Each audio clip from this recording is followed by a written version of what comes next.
you think Sue Robinson's going to come out and say 6 to 8 games? Because now there's a tweet or a report coming out saying that it might be 6 to 8 games, and the NFL doesn't want to get ugly and murky with the appeals.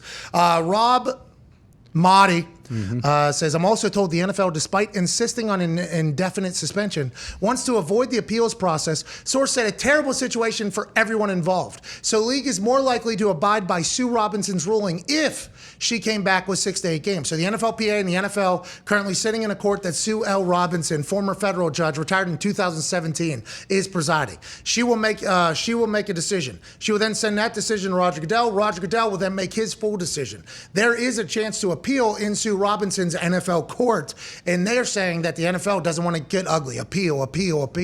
Public, more public. They're saying that 6 to 8 games or whatever would be okay. That goes to Roger Goodell. Does Roger Goodell come out and say, Sue Robinson, and big thank you to Sue Robinson taking time out of her retirement, her life to do the honorable move of being our judge. She recommended 6 to 8 games after the court through the NFLPA and the NFL, and we thank everybody for doing that. With that being said, I'm doing a full season. So I'm babyface here. I'm going to do that, have a good one, keep it moving. It went from people saying it'll just be a fine to indefinite suspension, at least a year. Now this tweet seems like it's kind of setting the table for maybe it's just a certain amount of games for the season, but ultimately in the end it's whatever the fuck Roger Goodell wants to do. Roger's main concern is the shield, correct? And how people perceive the league and how people look at the league and backlash for the league. So when Roger's making his decision, I feel like if it's 6 to 8 games, there's going to be quite a bit of backlash on the league. I feel like if she does recommend that. Now, if he would be quite a babyface though if he said, I wasn't expecting to tell you guys what Sue was wanting to rule, but she said 8 games is what they decided on. That's cute, Sue. 17 games plus playoffs, Roger Goodell. I think he gets a big applaud. He probably ends up on the 60 under 60 list or 70 under 70 list 1,000% of like baby faces in the world if he does that. That's why AJ keeps asking, like he asks Ian, he asks Andrew Brandt, he asks a bunch of people. He's like, are we going to hear what Sue actually recommends? Yeah.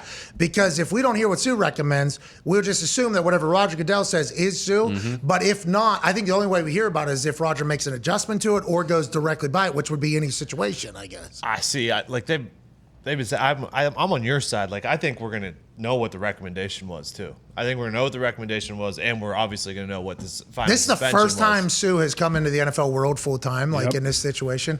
Roger Goodell's going to have to try to protect her. The 6 to 8 games thing, it would be interesting, and I guess that's what the NFL has to do. And there's going to be people that are going to be pissed forever, regardless. I guess is another way to look at it. Maybe is that how they'll look at it? There's also the idea of something like this being leaked or floated out to gauge public reaction. To say, okay, if it was 6 to 8 games, how are people going to react? You think Rob Motti there was doing a job or doing a task for somebody? I can't rule it out. This thing is fascinating, Shrigs, and you've been around the league a long time. I've been around, I guess, for a long time as well, more than a decade. No big deal. Whoa, how about that? I've been covering the NFL for more than a decade, but I've been around the NFL on the inside of it for a little bit, and I feel like I had a position where I could be perspective of everything going on. You know, I could kind of look around and see things and have a little bit more of a dialogue on how the day-to-day works. The Deshaun Watson, and I went through a couple of CBA negotiations and listened to all the people that are pissed off about everything. I had my own deals with the NFLPA because when I was in the substance of abuse program, they were nowhere to be found as I was getting abused. And then they sold my rights for pennies on a dollar, like you said. So I'm not necessarily the biggest NFLPA fan either, but I do know that they're going to bat for Deshaun Watson currently. This Sue Robinson courtroom that is happening within the NFL bubble, there was a potential settlement that almost came about, but they couldn't agree on a term. And then now they're in court the last 2 days. Deshaun Watson's been there. This is happening in the state of Delaware, I believe. Okay. Is that where it's at? It's in Delaware, I think. Yes. Still happening today. Sue will give her ruling. Then she tells there's appeals, but the NFL said they don't want to get into an appeal game because that's ugly for everybody. Then that'll go to Roger Goodell. Roger Goodell makes his decision. Today, it felt like from a tweet from a guy named Mr. Motti, Rob Motti, Maaddi. He said that the NFL, if Sue Robinson came back and they were pushing for an indefinite suspension, at least a year, NFLPA is obviously pushing for nothing. So if you do just classic negotiation and meet in the middle, that'd be what, 8.5 games? Because now it's a 17-game season.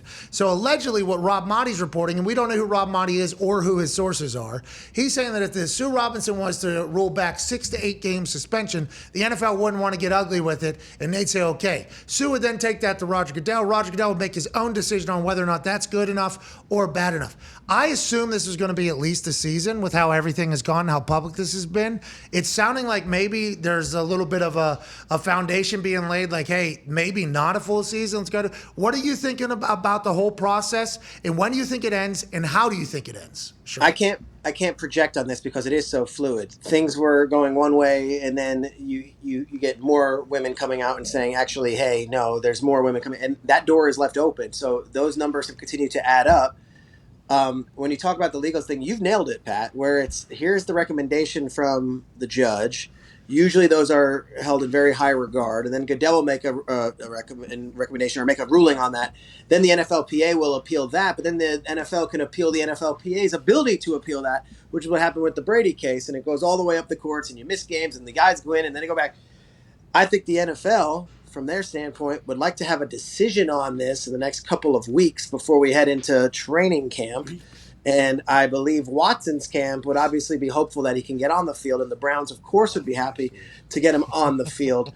I think the public relations part of it, which you guys were discussing beforehand, I'm not so sure that's going to dictate how this goes. I think it's going to be from the facts that they have and from the recommendations that Ms. Robinson has on, that Justice Robinson has on this thing, because you start playing a game where you're trying to please one group versus the other, and there's a no-win in that one. Hey, there's going to be people that are pissed regardless. I mean, this is a no-win regardless. So say they give him a year, well, then there's going to be a case from the PA saying, well, there's no precedent to give him a year based on the evidence that we have. Necessarily that the fact that they haven't settled, they believe that I'm a super player guy. Hey, I think I'm maybe the most player friendly, player pushing, player promoting show, player apologist show maybe that has ever existed, right? Because I feel like I see some things from their perspective. There is precedent. Ben Roethlisberger had 2 cases that did not go to court. They both got settled. He got suspended 6 games for that. That got appealed down to 4.